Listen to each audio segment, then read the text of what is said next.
तत्सत्। अथ सप्तमो अध्याय।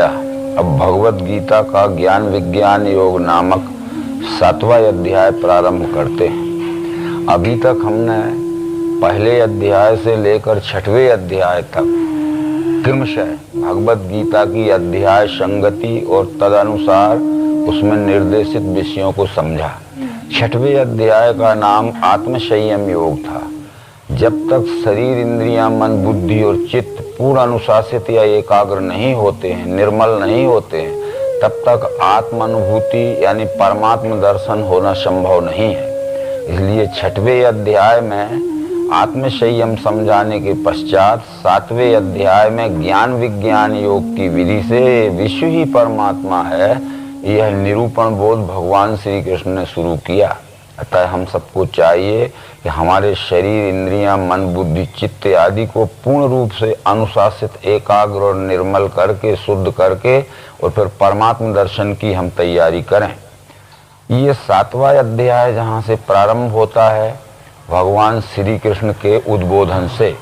श्री कृष्ण कहते हैं, मया शक्त मना पार्थ योगम युञ्जन मदाश्रिया असंशयम समग्रम माम यथा ज्ञास्यसि तच्छृणु ज्ञानम ते हम सविज्ञानमिदं वक्ष्यामि शेषता यज्ञात्वा ने भूयोऽन्यत् ज्ञातव्यमवशिष्यते मनुष्याणां सहस्रेषु कश्चिद् यतति सिद्धे यत्तामपि सिद्धानां कश्चिन् मां वेति तत्त्वतः। इन 3 श्लोकों का सारांश है कि श्री कृष्ण कहते हैं, मन को एकाग्र करके मय्या शक्त मना योगम युञ्जन, जो योग युक्ति में तुझे प्रत्यक्षीकरण में दिखा रहा हूँ उससे मिलकर या जुड़कर मध्य आश्रया, प्रारंभ से अंत तक जैसा मैं समझाऊंगा उसी तरह तू भी प्रारंभ से आखिर तक चित्त को एकाग्र करके समझना, तब संशय रहित और संपूर्ण मुझे जान सकता है।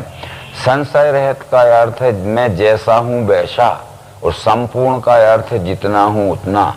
अभी तू मुझे जैसा हूँ वैसा और जितना हूँ उतना नहीं जान रहा है, केवल मुझे व्यष्टि भाव में शरीरधारी मानव ही मान रहा है। परंतु मैं तुझे ये लक्ष्य कराना चाहता हूँ कि मैं सब में हूँ, सब मेरे में है। यह बात तुझे अभी अंतःकरण से ठीक से समझ में नहीं आती, क्योंकि जागतिक या जीव भाव के रिश्ते में बैठकर ही तू मुझे देख रहा है। तो जब कृष्ण ने ये कहा था कि मुझे संशय है तो संपूर्ण जिस तरह तू जानेगा वो सुन, तो इसके पहले हमें ये विचार करना है, क्या अर्जुन श्री कृष्ण जी को नहीं जानता था? संशय रहित जानता था, ये जागतिक दृष्टि से जानता था। एक रिश्ते में श्री कृष्ण अर्जुन के ममेरे भाई थे, क्योंकि अर्जुन के मामा वसुदेव थे, वसुदेव के पुत्र श्री कृष्ण थे।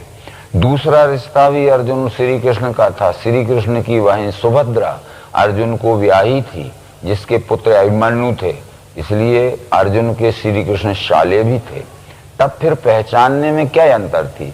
यानी शरीर वैभव की दृष्टि से, जागतिक व्यवहार की दृष्टि से पहचानना अलग होता है, और गुण कला वैभव की दृष्टि से पहचानना अलग होता है। वो गुण कला वैभव की दृष्टि से कृष्ण अपने अवतार पद यानी विश्व रूप निरूपण कराने वाले पद की पहचान के विषय में अर्जुन को कहते हैं।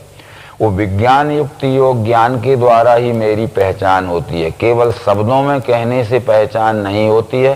शब्दों में कहे हुए को विज्ञान यानी प्रत्यक्षीकरण में दिखाते हुए पहचान कराई जाती है। ये मैं पूरा ही तुझे विज्ञान युक्त ज्ञान कहूंगा और तू पूरा ही समझेगा, तो फिर ज्ञातव्यम अविशिष्टे, यानी पूरा पहचानना शेष नहीं रहेगा, पूरा ही जानना है। परंतु इस तरह जानने की इच्छा वाले मनुष्यों में हजारों कोई एक रहते हैं। हजारों इच्छा वालों में कोई एक आध प्रयत्न करता है, और हजारों प्रयत्न करने वालों में कश्चिन माम वेति तत्वतः, कोई विरला ही मुझे वास्तव में जान पाता है, जैसा हूं वैसा और जो हूं वह। ये 4थे अध्याय में श्री कृष्ण कह रहे हैं कि देख, अभी तू मुझे अपने रथ के सामने बैठा हुआ पिंड भूत शरीरधारी कृष्ण समझ रहा है। कृष्ण का पिंड स्वरूप तो यह शरीर है जो तेरे सामने रथ पे बैठा हुआ है, पर कृष्ण का विराट स्वरूप यह संपूर्ण विश्व है। उस विश्व रूपी कृष्ण की पहचान कराना चाहता हूं, तो उसके अंगों की गिनती के सहित पहचान कराई।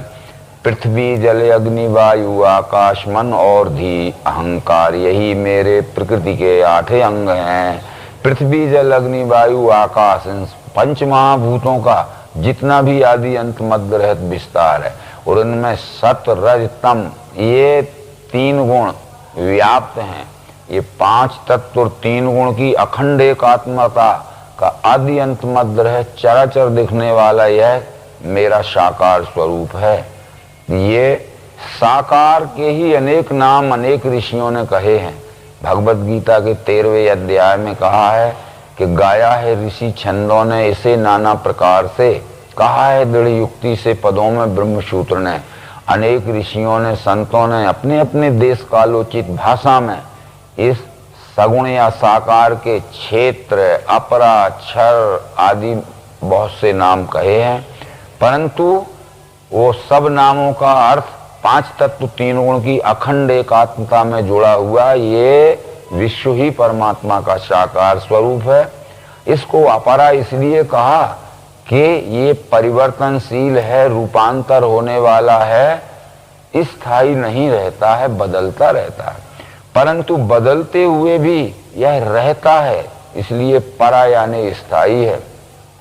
एक ही वस्तु में जो परिवर्तन होता है, मात्र परिवर्तन को क्षर या अपरा कहते हैं, और परिवर्तन होते हुए जो रहता है या है उसे अक्षर या परा कहते हैं। इस कारण से यह 2 भिन्नताएं ये अनुभव सिद्ध नहीं है, ये केवल समझाने मात्र के लिए हैं। तब 7वें अध्याय में कृष्ण ये कहना चाहते हैं कि मत्तः परतरम नान्यद किंचिदस्ति धनंजय मयि सर्वम इदं प्रोतम सूत्रे मणिगणाय।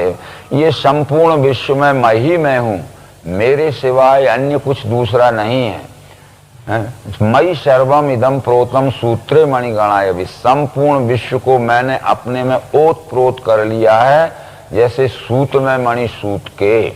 ये दृष्टांत स्वरूप उदाहरण इसलिए दिया है कि सूत के ही धागे में जब सूत के ही मणि पिरो लिए जाते हैं तब वह एक माला बन जाती है। यानी जिस धागे में मणि पिरोए जाते हैं वो मणियों से ढक जाता है, इसलिए नहीं दिखता है। यद्यपि वो सूत है तब भी उसे नहीं दिखने के कारण निराकार कहा। और जो मणि पिरोए गए हैं वो दिखते हैं इसलिए उन्हें साकार कहा गया। धागा पिरोया है वो भी सूत्र है और जो पिरोए गए हैं वो भी सूत्र है, परंतु न दिखने के कारण उसको साकार निराकार कहा गया। परंतु सब सूत ही सूत है। ये बातें अन्य संतों ने भी कही थी।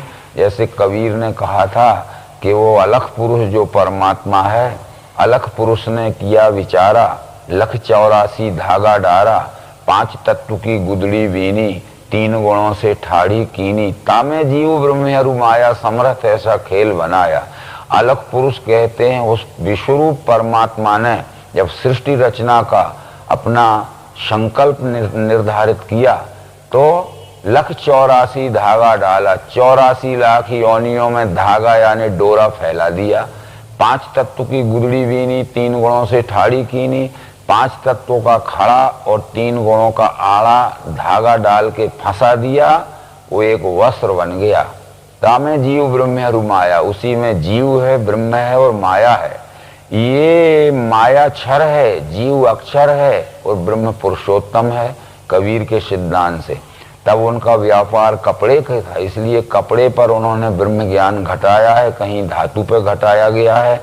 जब कपड़ा बन जाता है तो निश्चित है कि कपड़े अनेक प्रकार के रहते हैं, लाल पीले हरे नीले, पट्टे चौकड़ी लंकलाट लट्ठा प्रिंट आदि। तो ये कपड़ा ही जीव है, क्योंकि जीव भी अनेक प्रकार के रहते हैं, गधे घोड़े हाथी ऊंट अनेक प्रकार के। परंतु सब कपड़े सूत के ही बनते हैं, इसलिए कि सब जीव माया से ही होते हैं, परंतु सूत कपास से ही बनता है। इसलिए ब्रह्म माया में जब अपना गर्भ डालता है तब जीव बनते हैं। इस तरह सभी संतों ने इस बात को कहा गया है। परंतु ये कहने के बाद भी केवल शब्द बोध रह गया है, इसलिए लोग शब्द बोध से भ्रमित हो गए, वस्तु दर्शन बोध नहीं हो सका। भगवत गीता में यह वस्तु दर्शन बोध दिव्य चक्षु योग की पद्धति से बतलाया गया है। ये 8वें और 9वें नंबर के श्लोक में इसका डिटेल यानी सुस्पष्टीकरण कर रहे हैं। सर्वांग योग भगवान श्री मायदन चेतन रचा हुआ जो ग्रंथ है, उसके 3रे अध्याय में जो कुछ कहा गया है, ठीक वही भगवत गीता के 7वें अध्याय में समझाया गया है। 3रे अध्याय में ये कहा गया है कि जो स्वरूप दिखता है वह क्षर है, उसमें ओत प्रोत अस्थि भांति प्रिय रूप से मिठास भरी वह अक्षर है, और क्षर अक्षर दोनों मिलके जहाँ लय हो जाते हैं उसका नाम पुरुषोत्तम है। परंतु वो क्षर अष्टांग क्षर साकार, क्षर में 8 अंग होते हैं, यहाँ भिन्ना प्रकृति अष्टधा कहा हुआ है। इस तरह से 4थे अध्याय से सर्वांग योग में जो विशेष स्पष्टीकरण है, अब ये ध्यान में बैठे संपूर्ण सेतु से आदि में क्षर का भाव देखना निज बुद्धि से दिखेंगे, इसमें भाव 8 भिन्न प्रकार के। तो भगवत गीता के 7वें अध्याय के 8वें और 9वें नंबर के श्लोक में उन 5 तत्वों का स्पष्टीकरण दिव्य चक्षु की पद्धति यानी सर्वांग योग में दर्शाए अनुसार किया गया है। रसोऽहमप्सु कौन्ते प्रभास्मि सूर्यो प्रणवा सर्व वेदेषु शब्दा के पौरुषम नृषु। हे अर्जुन, जल में रस रूप से मैं भरा हुआ हूँ। ये जल नामक पदार्थ जो है ये मूल तत्व नहीं है, ये पंचीकृत पदार्थ है, ये 5 का कॉम्बिनेशन है। यदि पानी को हम आंख से देखना चाहेंगे तो उसका रूप दिखता है, उसमें जो रूप दिखता है उतना अग्नि का भी समावेश है।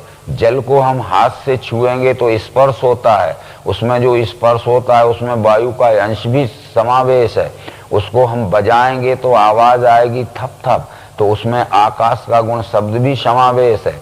और जल को सूंघेंगे नाक से तो गंध भी आएगी, तो उसमें पृथ्वी के गुण का भी समावेश है। परंतु जल का मूल तत्व रस तन्मात्र है, तो रसोऽहमप्सु कौन्ते, हे अर्जुन, जल में रस रूप से मैं हूँ। पुण्यो गंधा पृथिव्याम चा, पृथ्वी में गंध रूप से मैं हूँ। ये पृथ्वी या मट्टी दिख रही है, ये तत्व नहीं, ये पृथ्वी या मट्टी 5 तत्वों का सम्मिश्रण है, पंचीकृत पदार्थ है। यानी तो पृथ्वी का रूप देखते हैं तो आंख से दिखता है, उसमें अग्नि तत्व का भी समावेश है अंश रूप से। पृथ्वी को छूते हैं स्पर्श होता है तो वायु तत्व का भी समावेश है। पृथ्वी को बजाते हैं तो आवाज निकलती है तो आकाश का भी समावेश है।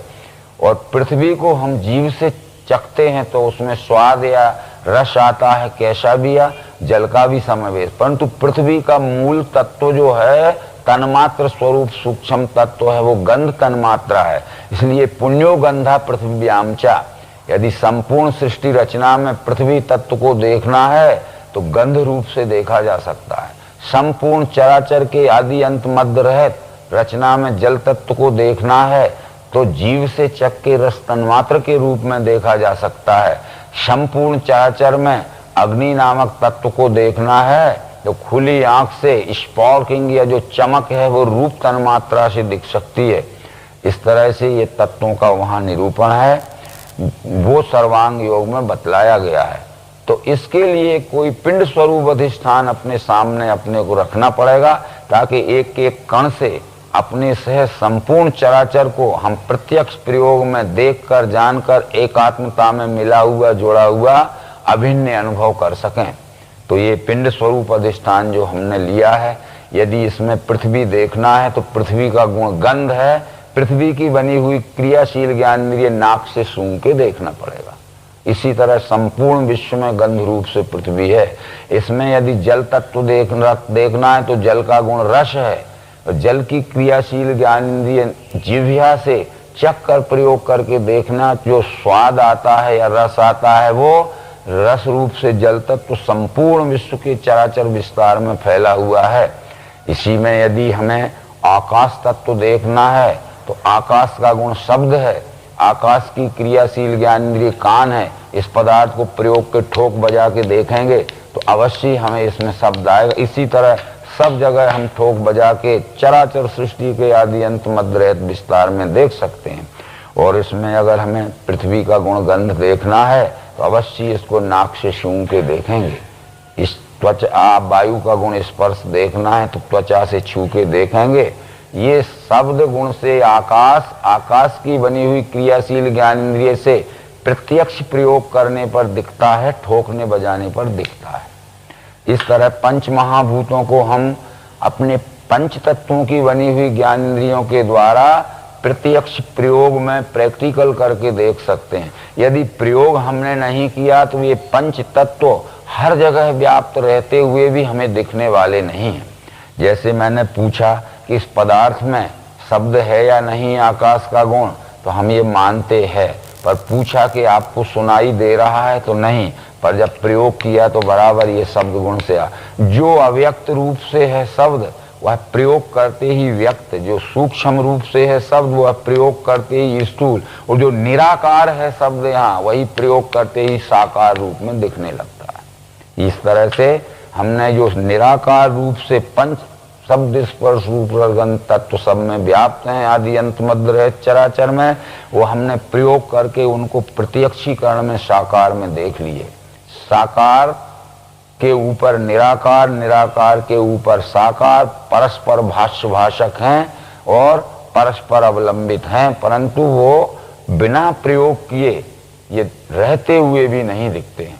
इसके आगे भगवान श्री कृष्ण जी इस ज्ञान विज्ञान योग नाम के 7वें अध्याय में कहते हैं 3 गुणों के विषय में। ये चैव सात्विका भावा राजसास तामसास ये मत्ये वेति तान विद्धि न त्वं तेषु ते मयि। जो सत्वगुण, रजोगुण, तमोगुण हैं, ये पंच महाभूतों में सूक्ष्म क्रिया शक्ति के रूप में ओतप्रोत व्याप्त हैं, परंतु ये सत्वरज तम गुण 5 ज्ञान इंद्रियों से नहीं दिख सकते हैं। ये 3 गुणों का बना हुआ हमारे शरीर में जो 6वां साधन मन है, वो मन ही 3 गुणों को जानता है। जैसे कि सर्वांग योग शास्त्र में कहा है कि यहाँ लो 5 तत्वों का सूक्ष्म भेद लखा दिया, इसी में 5 का ब्यौरा पंचीकरण आ चुका। रचना शब्द की सारी 5 को बतला रही, गुण हैं इनके आगे वे तीनों सूक्ष्म रूप हैं। 5 ज्ञान इंद्रियों से वे दिखने के नहीं, कभी जानेगा मन वे तीनों और उनको स्वधर्म को। तो अब मन के द्वारा भी हम ये सत्व रजतम त्रिगुणात्मक अनुभव, जहाँ तक पंच भौतिक सृष्टि का आदि अंत मध्य रह चराचर में विस्तार है, मन के द्वारा प्रत्यक्ष प्रयोग में देखें। मन से भी प्रयोग ही करना पड़ेगा। तो इस वस्तु को जो खड़ी साखर अथवा शर्करा या बतासा रूपी अधिष्ठान हमारे सामने रहता है, उसको हम घी के साथ मिला के यदि प्लेट में भी रख लें तो गुण का पता नहीं चलेगा। ये 5 ज्ञान इंद्रियों से मन अलग नहीं है। 5 ज्ञान इंद्रियों के अंदर सूक्ष्म रूप से व्यापा हुआ बैठा हुआ। 5 तत्वों से त्रिगुण अलग नहीं है। 5 तत्वों के अंदर सतरस्तम 3 गुण सूक्ष्म रूप से व्याप्त हैं। तो इस पदार्थ को घी के साथ मिलाकर जो मन अंदर है, भक्षण क्रिया द्वारा हमें खाना पड़ेगा। खाने में स्वाद तो अच्छा लगा, परंतु खाने के पश्चात इसका फायदा भी बहुत अच्छा हुआ, परिणाम भी बहुत अच्छा हुआ।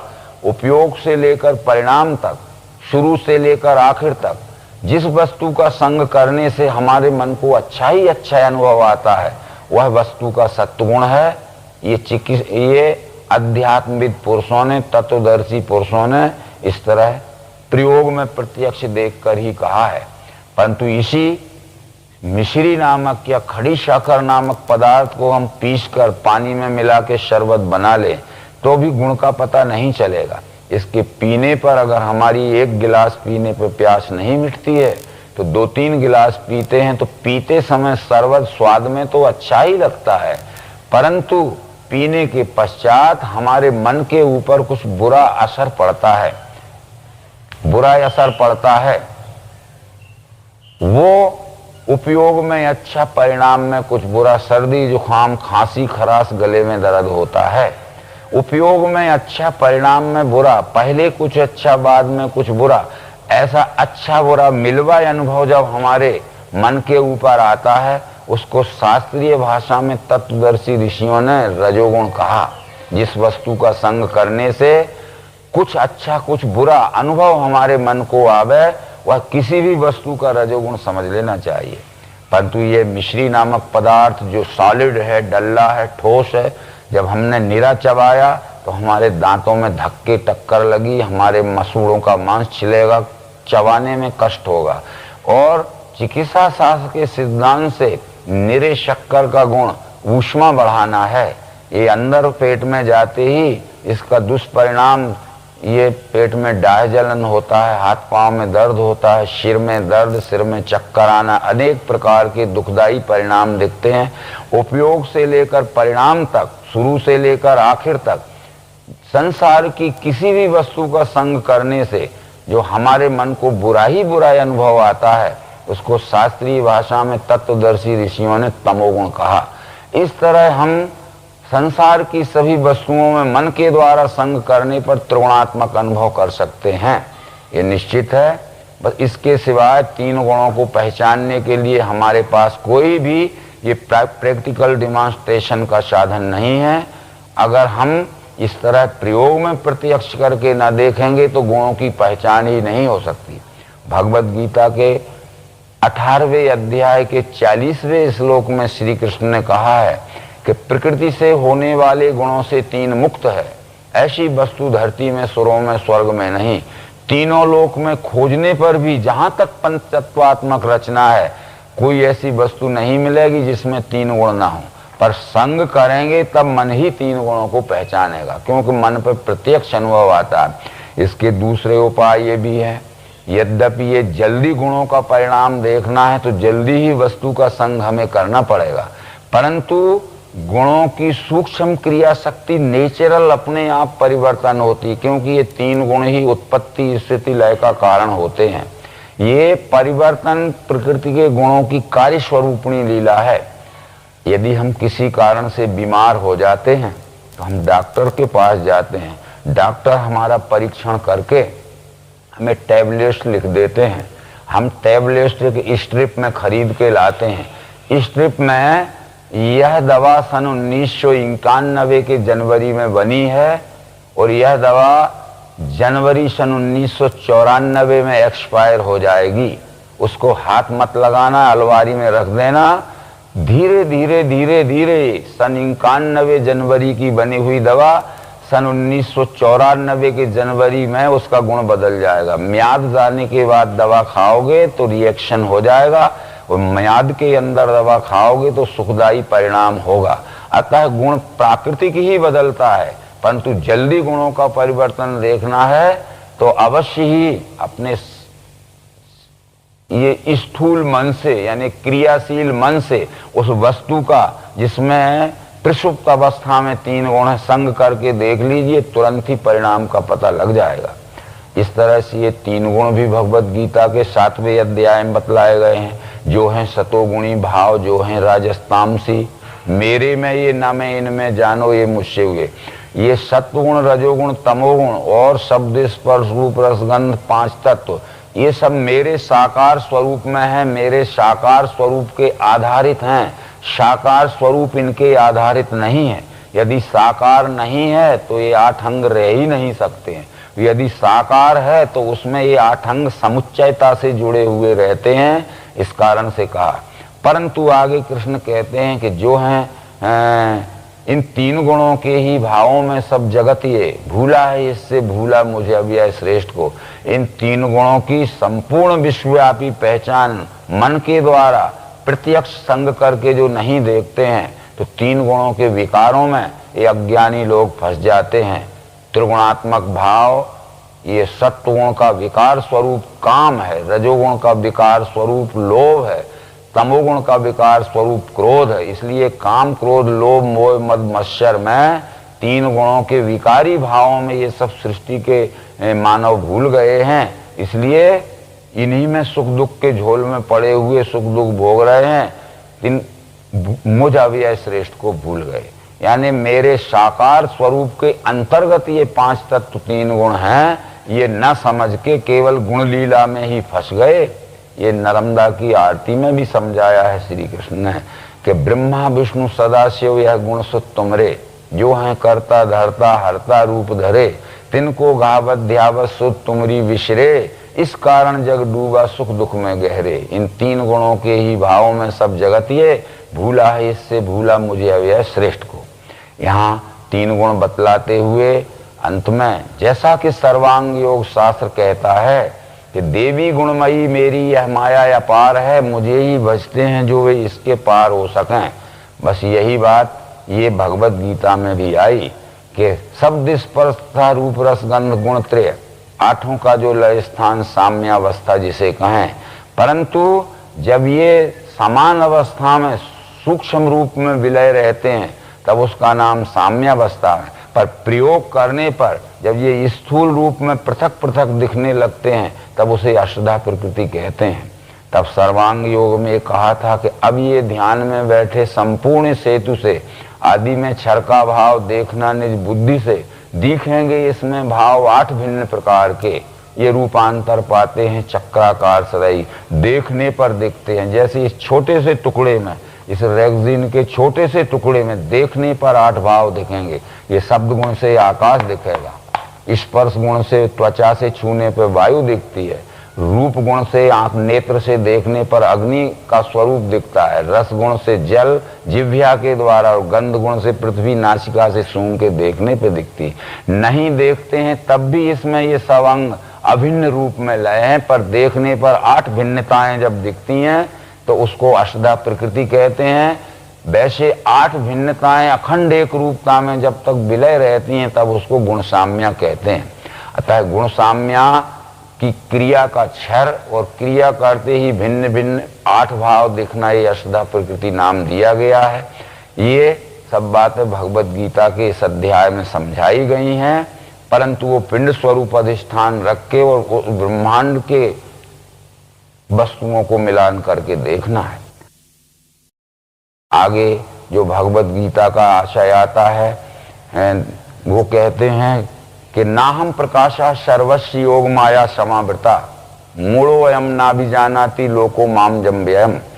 नाहम प्रकाशा सर्वस्व योग माया समावृता, यानी योग माया का अर्थ है कोई केवल साकार को मानकर साकारवादी झगड़े में पड़ गए, कोई केवल निराकार को मानकर निराकारवादी बन गए। इसलिए साकार निराकार का यौगिक स्वरूप जो मेरा परमात्म स्वरूप है इसको सब लोग भूल गए। इसलिए भूल जाने के कारण ही साकार निराकारवाद खड़ा हुआ। ये साकार ही जड़ है, निराकार ही चैतन्य है। ये जड़ चैतन्यवाद साकार निराकारवाद खड़ा हुआ। तो ये जड़ चैतन्य का भेद भी यहाँ सर्वांग योग या भगवत गीता में समझाया गया है, वेदांत आदि में समझाया गया है। ये सत रज तम 3 गुणों की प्रसुप्त अवस्था का नाम जड़ है और सत रज तम 3 गुणों की क्रियाशील अवस्था का नाम चेतन है। खाद्य पदार्थों में ये 3 गुण सत रज तम प्रसुप्त अवस्था में, हलचल रहित अवस्था में, पर हम भक्षण क्रिया द्वारा जब खा लेते हैं, खाने के बाद ये सत रज तम 3 गुण की गुण में घर्षण होते ही, टक्कर होते ही ये कब बात पित्त नाड़ी के रूप में हलचल करने लगते हैं। परंतु इनकी अंतिम उत्क्रांति हमारे अंतःकरण में मन बुद्धि अहंकार के रूप में होती है। खाद्य पदार्थों का जो तमोगुण है वो उसका पूर्ण उत्क्रांत स्वरूप हमारे शरीर में पित्त धातु के रूप में हलचल करते हुए अंतःकरण में अहंकार का स्वरूप धारण करता है। खाद्य पदार्थों का जो रजोगुण है खाने के पश्चात हमारे नाड़ी में वात धातु में हलचल करते हुए और मन के स्वरूप में, और सत्वगुण कफ धातु का स्वरूप में हलचल होते हुए बुद्धि के स्वरूप में प्रकट दिखता है। ये सत रज तम 3 गुण ही मन बुद्धि अहंकार का के रूप में स्थूल हैं। इस तरह ये भगवत गीता के ज्ञान विज्ञान योग नाम के 7वें अध्याय के 4थे मंत्र का स्पष्टीकरण हमने यहाँ इस दृष्टि से समझा। पृथ्वी जल अग्नि वायु आकाश मन और धी अहंकार यही मेरे प्रकृति के 8 अंग हैं, भिन्ना प्रकृति अष्टधा। उसका डिटेल में स्पष्टीकरण पृथक करके हमने समझ लिया। परंतु अब ये जो साकार निकार निराकार का द्वैतवाद है, जो जड़ चैतन्य का द्वैतवाद है, ये द्वैतवाद निरसन होने के लिए यह प्रयोग समझ लेना बहुत जरूरी है नहीं कोई जड़वादी बनेंगे, कोई चेतनवादी बनेंगे, साकार निराकारवाद के झगड़े होंगे। आज इस संसार में करीब हजारों मत पंथ संप्रदाय हैं। इसमें आधे मत संप्रदाय कहते हैं साकार सत्य है और आधे कहते हैं निराकार सत्य है, साकार झूठा है। परंतु मूढ़ो अयम ना भी जानाति लोको माम जम्यम, ये अज्ञानी लोग साकार निराकार का जड़ चेतन दोनों का विलय एक ही वस्तु पुरुषोत्तम परमात्मा में होता है, जहाँ है भावना दोनों लय का स्थान वस्तु से, यह प्रत्यक्ष प्रयोग में नहीं देख पाते, इसलिए उनको निश्चय पक्का नहीं होता है। अधूरे ज्ञान में संशय भ्रम में ही फंसे रहते हैं।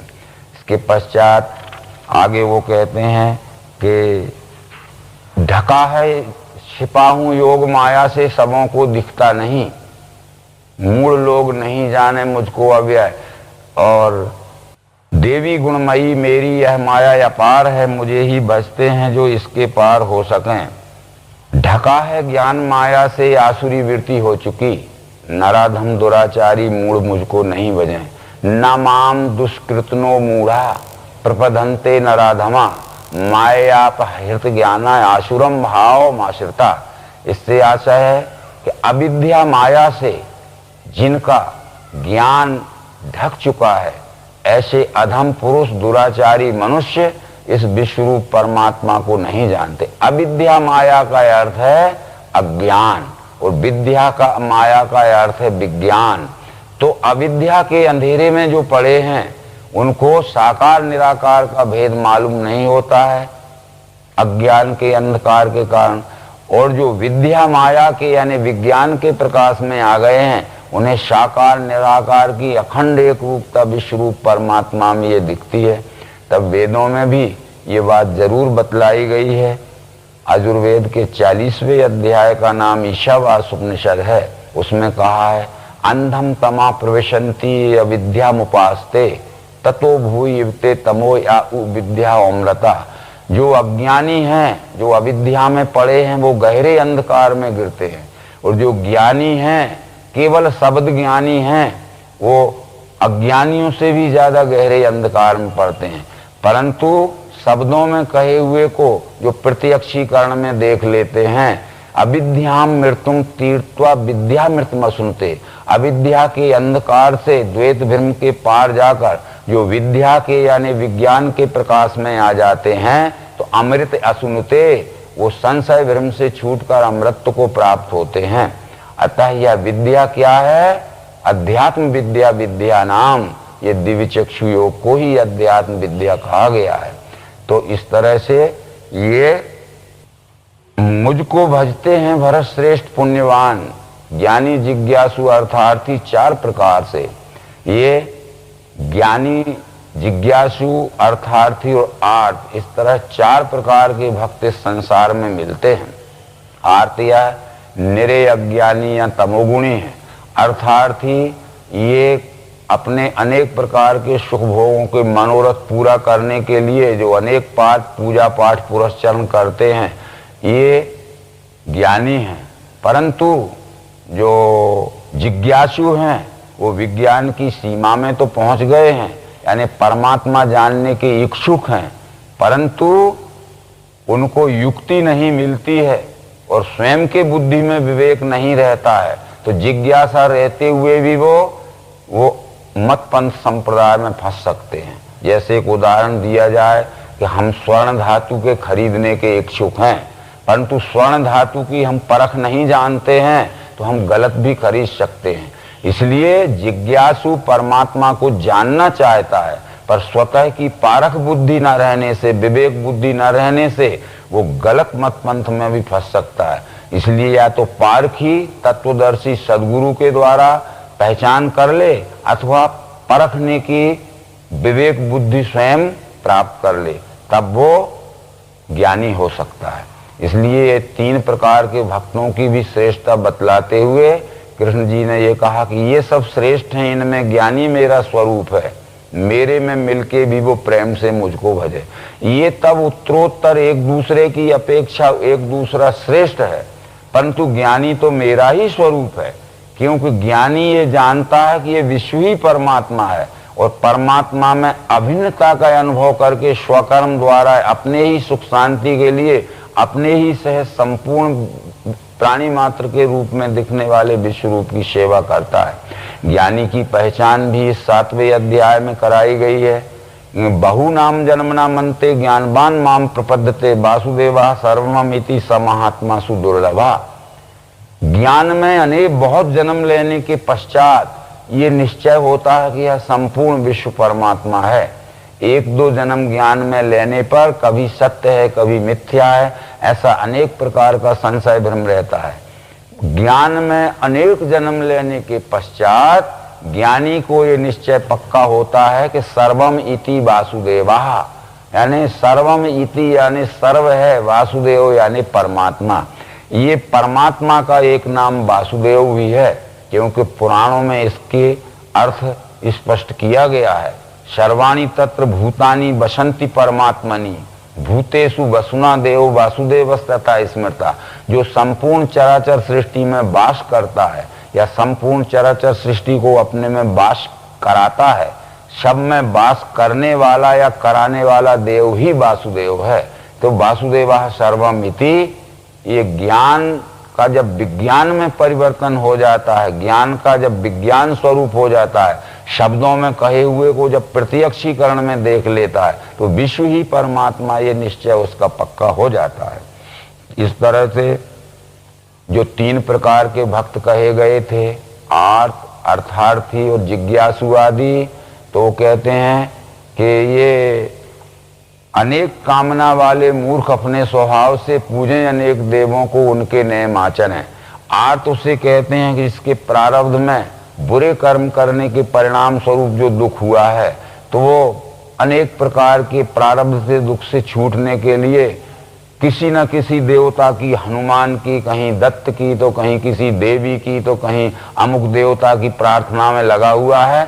वो ये नहीं जानता है कि कर्म का फल अवश्य भोगना पड़ेगा। कोई भी देवी देवता कर्म फल छुड़ाने के लिए समर्थ नहीं है। इतना है कि वो केवल हमें सांत्वना दे सकते हैं कि धीरज रखो, परंतु अवश्य भोगना पड़ेगा। अर्थार्थी अनेक प्रकार के सुख भोगों को समेटने के लिए जो अनेक प्रकार के रुद्र महायज्ञ, विष्णु महायज्ञ, सच्चंडी या गायत्री महायज्ञ करते, जिससे रुद्र लोक विष्णु लोक का सुख मिलेगा। इस तरह के अर्थार्थी लोग भी ये सब शेष जरूर हैं, पर इनको सकामी भक्त कहा है, स्वार्थी भक्त कहा है। ये इसलिए उन्होंने कहा कि अनेक कामना वाले मूर्ख अपने स्वभाव से पूजें अनेक देवों को, उनके नियम आचरें। जो भक्त तनु जो श्रद्धा से पूजने चाहे, उनकी श्रद्धा में वहां दृढ़ करता हूं, परंतु अंतबत्तु फलम तेषाम तद्भवदल मेधसाम। ऐसे अल्प बुद्धि मनुष्यों का फल परोक्ष ज्ञानी शब्द ज्ञान में फंसे हुए ये सुख भोगों के भोगने वाले इच्छुकों का फल अंतवान होता है। वो देवों के भक्त देवों तक ही रह जाते हैं, मेरे तक नहीं आते हैं, और जो मेरे तक आ गए हैं वो परम सुख शांति, अक्षय सुख शांति का अनुभव करते हैं। व्यक्त अव्यक्त दो माने, अज्ञानी एक रूप में, मेरा श्रेष्ठ अनासी वो परम भाव नहीं रखें। ये अज्ञानी लोग व्यक्त यानी साकार, अव्यक्त यानी निराकार, ये एक ही परमात्मा में कोई साकार को कोई निराकार को मान के बैठे हैं, और साकार निराकार दोनों का लय एक ही अखंड अस्तित्व परमात्मा में है। यह उन्हें विज्ञान दृष्टि न मिलने से ठीक समझ में नहीं आता है, इसलिए वो भटकते रहते हैं। क्योंकि पुराण आदि ग्रंथों में कहा है कि द्वय रूपे ब्रह्मणस्तस्य मूर्तम च मूर्तम एव च साकारम च निराकारम सर्वभूतेषु वस्थिता। इस तरह के विचार आए, अंत में ये बात आया है कि ये सब ज्ञान क्यों नहीं होता है। इच्छा द्वेष से उपजे द्वंद्वों के पार्थ मोह से, उत्पत्ति काल से सब भूत ये भ्रम में फंसे। जन्म से ही यह जीव राग द्वेष का भ्रम लेके आता है। जब तक यह पुण्य कर्म नहीं करेगा, जन सेवा के कई जन्म तक परोपकार में पुण्य कर्म नहीं करेगा, तब तक इसका राग द्वेष का द्वैत समाप्त नहीं होगा। तो जिनके पुण्य कर्मों के योग से पाप धो चुके, द्वंद्वों का भ्रम त्यागी, वे निश्चय ही मुझको भजें। ये पुण्य कर्म करते करते जिनके बुद्धि में का द्वैत भ्रम निकल गया है, ये द्वंद्व रहित मनुष्य, साकार निराकार आदि के द्वैत रहित मनुष्य, ये एक ही अखंड परमात्मा का अनुभव करके भजन करते हैं। जो मेरे ही सहारे से करे हैं यत्न मुक्ति का, वो ब्रह्म जानते हैं अध्यात्म सब कर्म ही। अब यहाँ जो पहले श्लोक में कहा था 7वें अध्याय के मेरा आश्रय लेके, मेरी युक्ति का आश्रय लेके जो मुझे जानते हैं वो मुझे पूरा जानते हैं। फिर यहाँ उसका पुष्टिकरण उपसंहार के समय करते हैं कि जो मेरे ही सहारे से, जो मेरी बतलाई हुई युक्ति के सहारे से इस विश्व रूप परमात्मा को जानना चाहते हैं, तो वो अधिभूत, अधिदेव, अधियज्ञ इस त्रिपुटी में इस विश्व रूप परमात्मा को जानते हैं। अधिभूत उसका 5 तत्व 3 गुण की अखंड एक रूपता का सगुण भाव है। अधिदैव उसमें व्यापा हुआ अस्थि भांति प्रिय से निर्गुण भाव है। ये अधिभूत और अधिदेव यानी सगुण और निर्गुण दोनों का जहाँ लय हो गया है, वो अधियज्ञ स्वयं विश्वरूप परमात्मा है। ऐसा पुण्यवान पुरुष ही जान सकते हैं। और जो अभी अपने बुरे कर्मों के परिणाम स्वरूप तमोगुणी, रजोगुणी, अनेक मलिन भावनाओं में पड़े हुए हैं, वो नहीं जान सकते। आशय अधिभूत दैवी यज्ञ जाने इन सहजो मुझे, प्रयाण काल में भी वे शांत चित्त मुझे लगे। इस तरह त्रिपुटी योग की दृष्टि से, जो कि दिव्य दृष्टि की सप्रयोग प्रत्यक्षीकरण की युक्ति में प्रत्यक्ष प्रयोग में दिखाई जाती है, इस त्रिपुटी में यह विश्व ही परमात्मा स्वरूप है। जो जान लेते हैं तो वो परम सुख शांति का अनुभव कर लेते हैं, यानी उन्हें मनुष्य जन्म लेने की अंतिम सिद्धि, जो परम सुख शांति है, जो परम आनंद है, वो प्राप्त हो जाता है। इस तरह ये बतलाते हुए ये भगवत गीता का ज्ञान विज्ञान योग नाम का 7वां अध्याय संपूर्ण होता है।